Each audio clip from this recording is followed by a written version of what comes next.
नमस्कार, साधना plus news देख रहे हैं आप। मैं हूं आपके साथ प्रगति चतुर्वेदी। खबरों की शुरुआत करेंगे, लेकिन उससे पहले एक नजर इस वक्त की हेडलाइंस पर। कोरोना को लेकर प्रशासन अलर्ट। प्रशासन द्वारा लोगों को किया जा रहा जागरूक। साहिबगंज जिले में प्रशासन ने टीकाकरण को लेकर चलाया अभियान।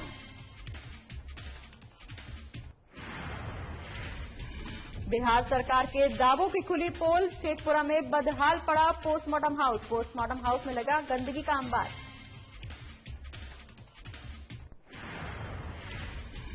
मधुबनी के बासोपट्टी पूर्वी पंचायत के पैक्स अध्यक्ष पर लगे गंभीर आरोप। किसानों ने लगाए जान से मार देने की धमकी देने के आरोप। कहा, किसानों की बजाय दूसरी जगहों से गेहूं की होती है खरीदारी। सिवान में अपराधियों के हौसले बुलंद। बेखौफ अपराधियों ने आभूषण व्यवसायी की चाकू से गोद कर की हत्या। अपराधियों की तलाश में जुटी पुलिस।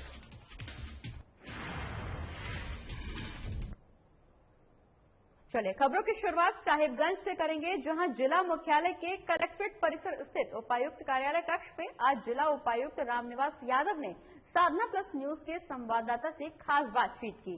उन्होंने बताया कि वैक्सीनेशन ड्राइव कार्यक्रम के अंतर्गत अब शहर में कई तरह के दुकानदारों और उनके परिवार वालों को भी कोविड-19 का टीकाकरण कराने के लिए प्रेरित किया जाएगा। अक्सर ये देखा जाता है कि जब से हमारे जिले में लॉकडाउन के दरमियान छूट दी गई है, तो अब इन सभी दुकानों पर खरीदारी करने के लिए तमाम ग्राहक पहुंचेंगे, जिससे उनके बीच संक्रमण फैलने का खतरा ज्यादा बना रहता है। इसी को ध्यान में रखते हुए अब जिला प्रशासन क्षेत्र के सभी दुकानदारों और उनके परिजनों को सबसे पहले कोरोना का टीका दिलवाकर उन्हें सुरक्षित करते हुए दुकान पर खरीदारी करने के लिए आने वाले ग्राहकों को भी सुरक्षित रखने की कोशिश में लगी हुई है, जिससे कोरोना का खतरा कम हो सकेगा।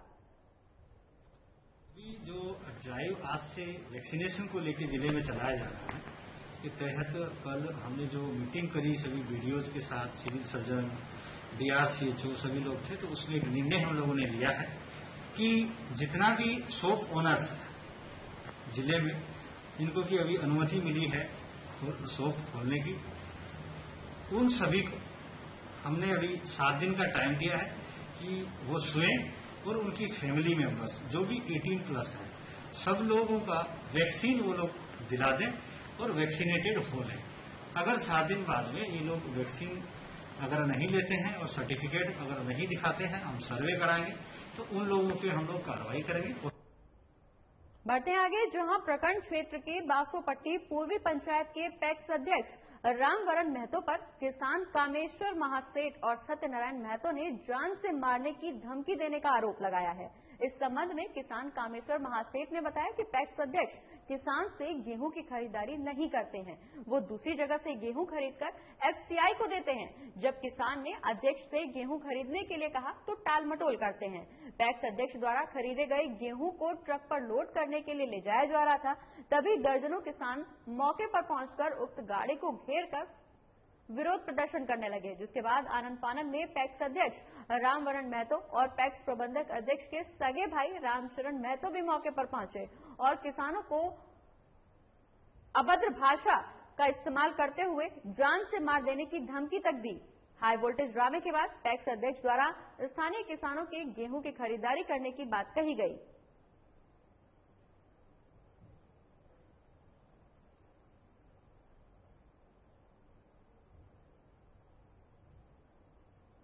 वैसे तो पंचायत में मुखिया के काम बहुत हैं, लेकिन शेखपुरा जिले के शेखुपुर सराय प्रखंड क्षेत्र के अंबारी पंचायत के अंबारी गांव की कहानी ही कुछ और है।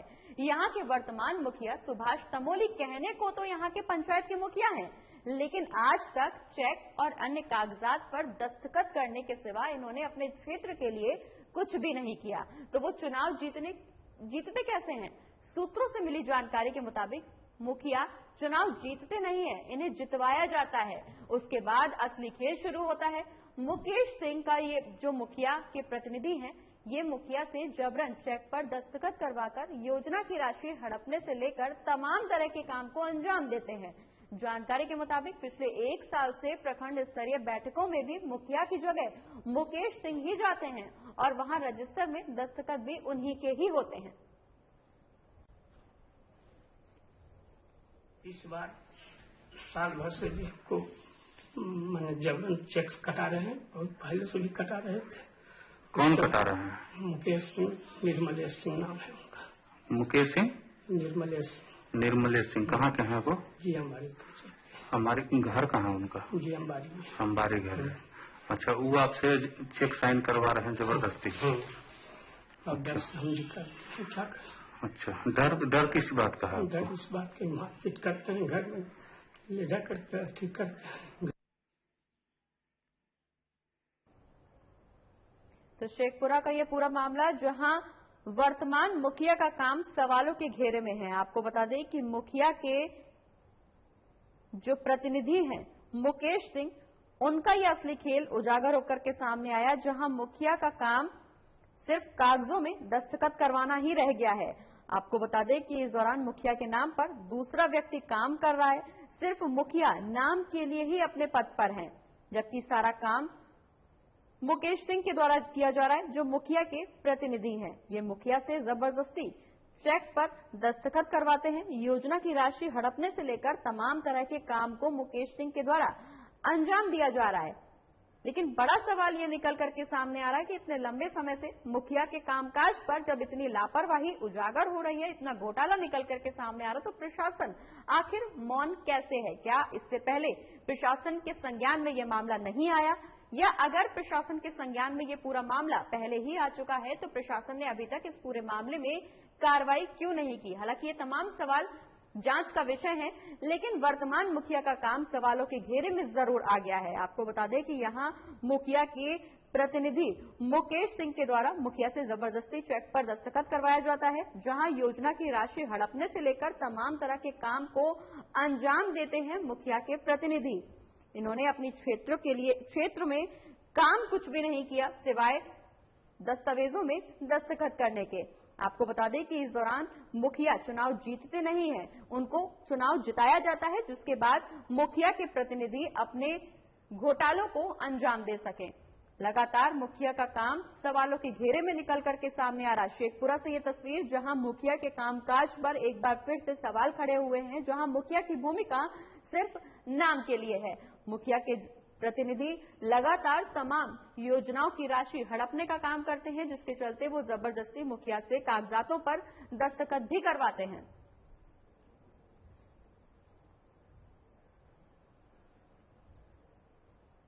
बढ़ते आगे और अब बात पाकुड़ की करेंगे, जहां जेएमएम प्रखंड सचिव पंचलाल यादव के नेतृत्व में पाकुड़ प्रखंड के नवीनगर पंचायत में सैकड़ों लोगों ने कोरोना का टीका लगवाया। गौरतलब हो कि पाकुड़ के जेएमएम कार्यकर्ताओं ने क्षेत्र के लोगों के वैक्सीनेशन के लिए अपनी कवायद अब तेज कर दी है। इस दौरान जेएमएम अल्पसंख्यक जिला अध्यक्ष हबीबुर रहमान, जिला संयुक्त सचिव महमूद आलम, प्रखंड उपाध्यक्ष मुसलुद्दीन शेख, नगर अध्यक्ष मनोज ठाकुर मौजूद रहे। वहीं जेएमएम अल्पसंख्यक जिला अध्यक्ष हबीबुर रहमान ने इस दौरान कहा कि मस्जिद से ऐलान कराकर लोगों को कोरोना वैक्सीन लेने के लिए जागरूक किया जा रहा है। साथ ही उन्होंने ये भी कहा कि वैक्सीन लेने से नुकसान नहीं है, इससे परिवार भी सुरक्षित रहेगा। वहीं पाकुड़ जिले में कोरोना की चेन तोड़ने में मुख्यतः पाकुड़ प्रशासन जनता की अहम भूमिका रही है, जिन्होंने सरकार और प्रशासन पर अपना विश्वास जताया। वहीं अगर वैक्सीनेशन की बात की जाए तो पाकुड़ जिले के युवाओं में खासा उत्साह वैक्सीनेशन को लेकर देखने को मिल रहा है।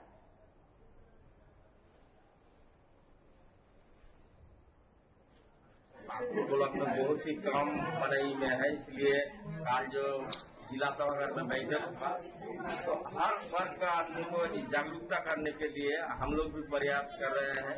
आज नवीनगर में हम लोग कोविड का जो वैक्सीन 18 प्लस 45 प्लस 16 प्लस हर तरह का वैक्सीन लेना भी जरूरी है। इसके लिए आने वाला पीढ़ी के सुरक्षित के लिए बहुत ही लाभदायक। मुक्ति मोर्चा के जितने भी कार्यकर्ता है सबसे अपील है कि आप अपने अपने जगह पर सब कोई कोविड के सहयोग करें एवं इसको जितना से ज्यादा से ज्यादा प्रचार प्रसार करें। अगली खबर हजारीबाग से है, जहां सन जेवियर स्कूल के पूर्व छात्रों का संगठन ओल्ड जेवरिन एसोसिएशन हादसा की ओर से कोविड-19 वैक्सीनेशन का शिविर लगाया गया, जहां 45 साल से ज्यादा के उम्र के लोगों का टीकाकरण किया जा रहा है। ये कार्यक्रम सुबह 10:30 बजे से 1 बजे तक जारी रहा। बता दें कि स्कूल के प्राचार्य फादर रोशनर खालको ने दीप जलाकर कार्यक्रम की शुरुआत की। इस दौरान कुल 102 मेंबर्स और हादसा परिवार के परिजनों द्वारा कोरोना का टीका भी लगवाया गया। मौके पर हादसा के धीरज जैन पाटनी और राहुल सेठी ने कहा कि हमारी कोशिश रहेगी कि जल्द ही 18+ के लोगों का भी कैंप लगाकर टीकाकरण कराया जाए। ओल्ड सेवेरियन एसोसिएशन द्वारा यहाँ पर एक वैक्सीनेशन ड्राइव लगाया गया है। उसको वैक्सीन का डोज दिया जा रहा है और ये सिर्फ अभी 45+ के लोगों को ही दिया जा रहा है और अभी तक हमारा 80 रजिस्ट्रेशन हो चुका है और इस वैक्सीनेशन में हम लोग सभी प्रोटोकॉल फॉलो कर रहे हैं, जैसे कि सैनिटाइजेशन है या फिर सोशल डिस्टेंसिंग है, वो सब अभी हो रहा है। इसमें हफ्सा के मेंबर ही आ रहे हैं कि अन्य लोग भी? ये कोई भी लगा सकता है। ये हफ्सा के 5 मेंबर और 28 थे इसको रजिस्ट्रेशन के लिए, वो लोग जितने भी रजिस्ट्रेशन कराए सबका हो रहा है। और लातेहार जिला मुख्यालय स्थित रेड क्रॉस के पास युवा कांग्रेस कमेटी लातेहार के द्वारा कोरोना महामारी से बचने के लिए और लोगों में जागरूकता फैलाने के लिए नुक्कड़ नाटक संगीत के जरिए से कार्यक्रम का आयोजन किया गया, जिसका मनिका विधायक रामचंद्र सिंह के द्वारा फीता काटकर उद्घाटन किया गया। आपको बता दें कि इस मौके पर उन्होंने कहा कि वैज्ञानिकों ने कड़ी मेहनत करके कोरोना महामारी से बचने के लिए वैक्सीन बनाई है, इसको लेना जरूरी है। बहुत से लोगों में वैक्सीन को लेकर भ्रम है, लेकिन इससे घबराने की जरूरत नहीं है, बल्कि लोगों को वैक्सीन लगवाने के लिए आगे आना चाहिए। इस अभियान के तहत गांव-गांव में जाकर जागरूकता फैलाई जा रही है। वहीं इस कार्यक्रम में कांग्रेस जिला अध्यक्ष आफ्ताब आलम, विधायक प्रतिनिधि हरिशंकर यादव, सुरेंद्र उराव, साजन कुमार, प्रखंड अध्यक्ष शंभू प्रसाद यादव सहित कई लोग मौजूद रहे। के माध्यम से यूथ कांग्रेस के बैनर तले यूथ कांग्रेस के हमारे तमाम जो लीडर हैं, जिला से लेकर के प्रखंड स्तर तक, गांव स्तर तक और कांग्रेस पार्टी के तमाम लोग, हम लोग सभी लोग लगे हैं अपनी जिम्मेवारी और जवाबदेही कि हम लोग जनता के प्रति जो उत्तरदायी है उसको हम निर्वहन करना चाहते हैं। हम लोग कोशिश कर रहे हैं कि ज्यादा से ज्यादा लोग लातेहार में कोरोना वैक्सीन लें। और इसी के साथ खबरों में आगे बढ़ेंगे, लेकिन फिलहाल वक्त एक छोटे से ब्रेक का, जल्द लौट रहे हैं।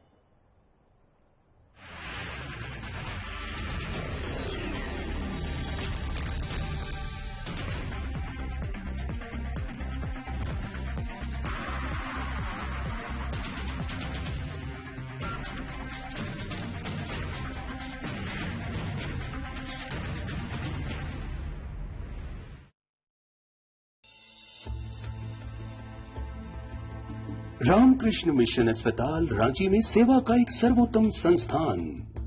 7 दशकों से रामकृष्ण मिशन सैनिटोरियम में सभी बीमारियों का आधुनिक पद्धति से सस्ते दर पर इलाज।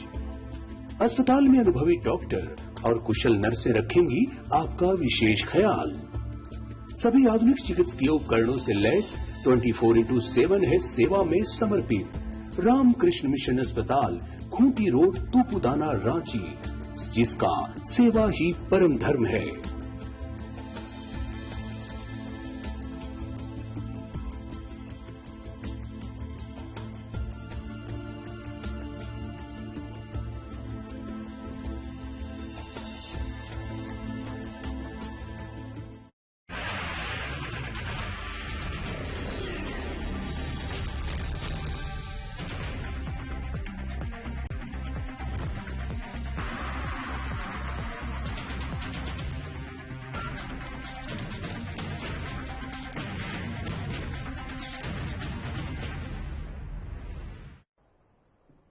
और ब्रेक के बाद एक बार फिर से स्वागत है आपका। खबरों में अब बात मधेपुरा की करेंगे, जहां जिला कृषि कार्यालय परिसर की हरियाली किसानों और लोगों के लिए आकर्षण का केंद्र बना हुआ है।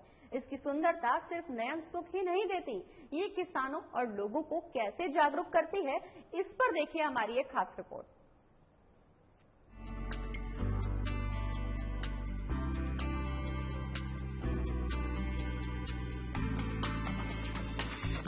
ये कोई पार्क नहीं है, लेकिन इस परिसर में एक सुकून है। यहाँ बड़े बड़े पेड़ों की छांव में लगी रंगीन कुर्सियां पर इस भीषण गर्मी में सुकून भरी ठंडक पा सकते हैं। यहाँ लगे हर छोटे पौधों का अपने गुण और धर्म है। अधिकांश पौधे तो औषधीय हैं। इस परिसर को सजाने में जिला कृषि पदाधिकारी की दृष्टि और मधेपुरा के किसानों की भूमिका काफी अहम रही है। मधेपुरा के औषधीय किसान शंभू शरण भारतीय ने भी इस परिसर को सजाने में और किसानों को औषधीय पौधे के प्रति जागरूकता के लिए 50 से अधिक औषधीय पौधे लगाए हैं। तो मेरा एक दायित्व बनता था कि मैं इस परिसर में औषधीय पौधों को अधिक से अधिक लगा दूं, ताकि कल अगर किसान इस परिसर में आते हैं तो उनको एक जानकारी रहेगी कि अगर आप औषधीय पौधों की एक सामान्य जानकारी लेना चाहते हैं तो उसके लिए ये परिसर काफी है। इसी के तहत इस परिसर में मेरे खेत में जितने भी औषधीय पौधे हैं उसमें से कुछ जो जरूरी मैंने समझा, जैसे सर्पगंधा, अश्वगंधा, एस्टीविया, पिपली, तुलसी, पचौली, सिंदूर, ऐसे कई पौधे हैं, सफेद मुसली, उसके बाद यहाँ पर गुलाब जामुन है, ये सभी औषधीय हैं। तो इन सभी पौधों को मुझको लगा कि अगर मेरे द्वारा लगाया जाता है तो इस धरोहर में एक वृद्धि होगी। और जिला कृषि कार्यालय परिसर में जिले भर से किसान आते हैं। किसानों को भी ऐसा लगता है कि परिसर की स्वच्छता, सुंदरता और पौधे की विविधता से किसानों में एक जागरूकता भी आएगी। किसानों के हक में औषधीय पौधों लगाने के लिए कार्यालय में, जिला कृषि कार्यालय में औषधीय पौधा लगाएंगे तो यहाँ ढेर सारे किसान आएंगे और औषधीय पौधा को देखेंगे तो उससे अपना जानकारी लेंगे, उसका जो है मनोबल भी बढ़ेगा और अपना कृषिकरण की ओर बढ़ेगा। इसलिए इसमें लगाया गया है, क्योंकि यहाँ तो पूरे जिला के किसान आते हैं। जिला कृषि पदाधिकारी राजन बालन अपने इस परिसर का हर दिन देखरेख करते हैं। उनका दावा है कि इस परिसर में 1000 से अधिक पौधे लगे हैं, जिसमें 100 से अधिक औषधीय पौधे हैं।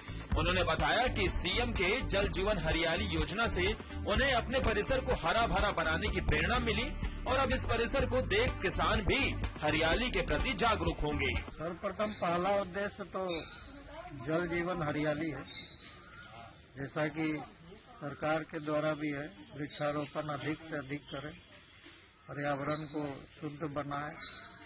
उसी के तहत इस जिला कृषि कार्यालय परिसर में लगभग 1000 पौधे लगाए गए हैं और मुझे उम्मीद है कि आने वाले दिनों में यह परिसर जो है पूरे बिहार कृषि विभाग में एक अनोखा परिसर होगा। इसके साथ ही एक विशेष रूप से ख्याल रखा गया है कि जो औषधीय पौधे जो हमारे विभिन्न रोगों में इलाज के काम आते हैं, वैसे पौधों का भी चयन कर करीब 50-60 औषधीय पौधे हमने श्री शंभू शरण भारती जी के सहयोग से प्राप्त किया और इस परिसर में उसे भी लगाया है, ताकि जो किसान आते हैं उसको देखते हैं, समझते हैं, उसके गुण धर्म को जानते हैं और फिर अपना इलाज में भी उन पौधों का उपयोग करते हैं। जिला कृषि पदाधिकारी अपने परिसर को स्वच्छ और सुंदर बनाने के साथ साथ किसानों के लिए उपयोगी बनाने में इसे लगे हैं, जिसकी तारीफ हर तरफ हो रही है। मधेपुरा से साधना प्लस न्यूज के लिए रमण कुमार की रिपोर्ट। बढ़ते हैं आगे और अब बात रोहतास की करेंगे, जहां जिले के सासाराम अनुमंडल के तकिया बाजार के होम्योपैथी चिकित्सक डॉक्टर कामेश्वर सिंह के बेटे ब्रिजेश कुमार ने बीपीएससी परीक्षा पास की है। उन्होंने 461वीं रैंक हासिल की है। आपको बता दें कि ब्रिजेश आईआईटीएन है और साल 2017 में आईआईटी रुड़की से पास आउट हुए थे। वहीं सासाराम के बाल विकास विद्यालय से साल 2010 में उन्होंने मैट्रिक की परीक्षा पास की थी। उसके बाद उनका चयन आईआईटी में हो गया था, जिसके बाद आईआईटी से स्नातक करने के बाद उन्होंने सिविल सेवा की तैयारी शुरू कर दी और अपने पहले ही कोशिश में उन्होंने बीपीएससी की परीक्षा क्वालिफाई कर ली। बता दें कि इस दौरान उनका कहना कि 64वीं बीपीएससी की परीक्षा में उन्हें सफलता मिली है। साथ ही वो 65वीं और 66वीं प्रारंभिक परीक्षा में भी सफलता हासिल कर चुके हैं। वहीं उन्होंने अपनी सफलता का श्रेय अपने परिवार, माता पिता और शिक्षकों को दिया। 64वां भर्ती था, जिसमें मुझे 461st रैंक मिला है, रेवेन्यू ऑफिसर का पोस्ट मिला है। इसके साथ और भी बीपीएससी के अटेम्प्ट्स में दे रहा हूँ, जैसे इसके बाद 65th है, फिर 66th है। 65th में भी मेरा प्रीलिम्स में सिलेक्शन हो चुका है, मेंस दिया है मैंने, उसका रिजल्ट आना है। 66th में प्रीलिम्स का सिलेक्शन हो चुका है, अभी उसकी और प्रक्रिया होगी आगे। और इसके अलावा मैं यूपीएससी की भी तैयारी कर रहा हूँ, तो उम्मीद है आगे उसमें बेहतर करूँगा। मेरा लक्ष्य आईएएस बनने का है, तो उसके लिए तैयारी जारी है। आज के युवाओं के लिए क्या आप कुछ? सर, युवाओं के लिए मैं यही कहूँगा कि सबको अपने लक्ष्य का पीछा करना चाहिए। थोड़ी मेहनत लगती है, थोड़ा समय लग जाता है, हर किसी को बहुत जल्दी सफलता नहीं मिलती। बढ़ते आगे, जहां सूबे में एक बार फिर से महादलितों परिवारों पर दबंगों की दबंगई देखने को मिली है, जहां रास्ते पर चलने से और खेत खलिहानों में जाने से पाबंदी लगाई गई है, जिसकी वजह से महादलित परिवार खौफ की जिंदगी जीने के लिए मजबूर हैं। आपको बता दें कि समाज और पुलिस प्रशासन कुंभकर्णी निद्रा में सोई हुई है। मामला मधुबनी जिले के रहिका थाना इलाके के जितरवार पंचायत स्थित मारड़ गांव का है, जहां दबंगों की दबंगई से दर्जनों महादलित परिवार खौफ के साए में जीने के लिए मजबूर हैं।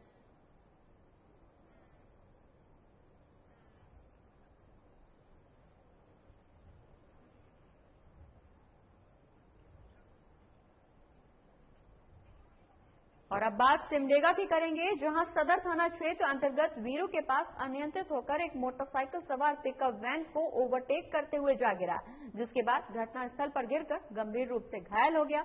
तुरंत स्थानीय लोगों की मदद से उसे 108 एम्बुलेंस की मदद से सदर अस्पताल सिमडेगा लाया गया, जहां इलाज के दौरान युवक की मौत हो गई। घटना की सूचना मिलने के बाद Simdega police sub inspector Manju सदर अस्पताल पहुंचकर पोस्टमार्टम की कार्रवाई में जुट गए। आपको बता दें कि युवक की पहचान बीरू हरिजन टोली निवासी राजकुमार मांझी के रूप में की गई, जो किसी काम से भेलवाडीह जा रहा था। इसी बीच सड़क पर दुर्घटना का शिकार हो गया।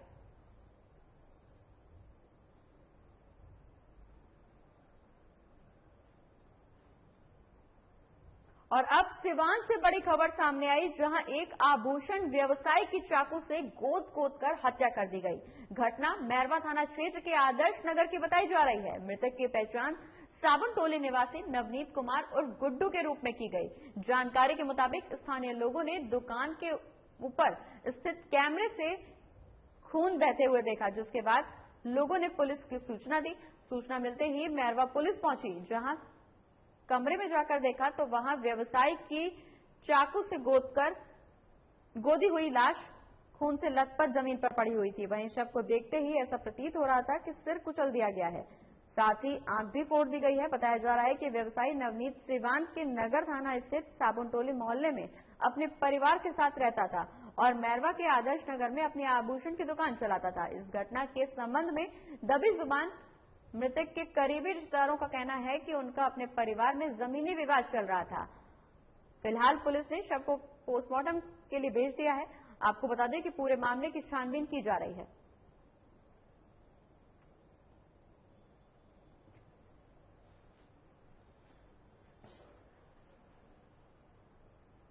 और शेखपुरा सदर अस्पताल आए दिन सुर्खियों में रहता है। ताजा मामला शेखपुरा सदर अस्पताल में बने पोस्टमार्टम हाउस का है, जहां पोस्टमार्टम हाउस में पानी के लिए लगाई गई मोटर पिछले 1 साल से खराब पड़ी है, जिसकी वजह से पोस्टमार्टम हाउस की साफ सफाई भी पूरी तरह से बंद है।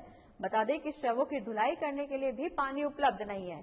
पानी नहीं रहने के चलते पोस्टमार्टम हाउस में गंदगी का अंबार भी लगा हुआ है। ऐसे में पोस्टमार्टम हाउस में काम कर रहे कर्मचारियों को भी काफी परेशानियों का सामना करना पड़ रहा है। भले ही बिहार सरकार सूबे में स्वास्थ्य व्यवस्थाओं को लेकर अपनी पीठ थपथपा रही हो, लेकिन शेखपुरा सदर अस्पताल का पोस्टमार्टम हाउस का नजारा बिल्कुल विपरीत है। साल भर से पानी नहीं आ रहा है और बीयर कुत्ता तो थक गए हैं और उसके बाद जब लवारिस लहाता है तो कीड़ा पड़ जाता है, धोने में बहुत दिक्कत होता है। अगर मन रखने तो और पानी नहीं आता है, बोलते हैं तो बोले पानी लगाने के लिए चिट्ठी लिख दीजिए, तो चिट्ठी हो जाएगा। चिट्ठी देला भी हो गया 1 महीना से अभी तक भी नहीं बना मोटर। तो क्या मतलब क्या बोल रहे हैं सीएस, क्या बता रहे हैं? सीएस बोल रहा है कि आज बन जाएगा, कल बन जाएगा, मैंने 2 दिन में बन जाएगा। बढ़ते आगे और अब बात बाढ़ थाना क्षेत्र के अकबरपुर रोड की करेंगे, जहां वीरू नामक व्यक्ति की आरा मिल में आग लग गई। आनन फानन में स्थानीय लोगों ने इस पूरे मामले की सूचना दमकल विभाग को दी। वहीं मौके पर पहुंची दमकल विभाग की गाड़ियों ने कड़ी मशक्कत के बाद किसी तरह से आग पर काबू पाया। बताया जा रहा है कि उस आरा मिल के प्रांगण में बैटरी स्कूटी का शोरूम भी था और आग उसी शोरूम में लगी थी, जिसमें रखे 12 बैटरी स्कूटी जलकर खाक हो गए। बता दें कि लकड़ी वाला एरिया पूरी तरह से सुरक्षित बताया जा रहा है।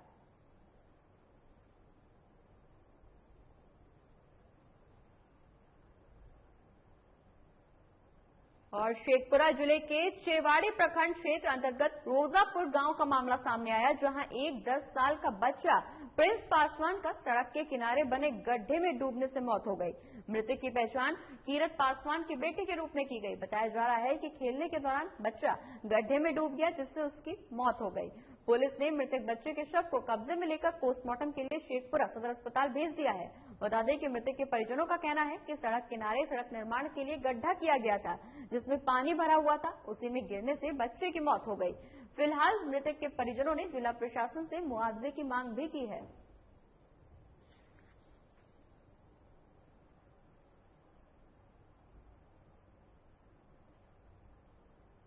और गुमला के चैनपुर में एक बार फिर तेज रफ्तार का कहर देखने को मिला है। आपको बता दें कि लोग लॉकडाउन में खाली सड़क देख अपनी गाड़ियों को तेज रफ्तार से भगाते हैं, जिससे आए दिन कहीं न कहीं कई दुर्घटनाओं की खबरें सुनने में मिल जाती हैं। ऐसा ही एक हादसा चैनपुर में देखने को मिला, जहां बाइक और मालवाहक टाटा मैजिक के बीच जोरदार टक्कर हो गई। आपको बता दें कि इस हादसे में बाइक चालक बुरी तरह से घायल हो गया। वहीं हादसे की सूचना मिलने पर पुलिस ने घटनास्थल पर पहुंचकर मामले की जांच शुरू की। वहीं घायल को अस्पताल में भर्ती कराया गया, जहां घायल का इलाज जारी है।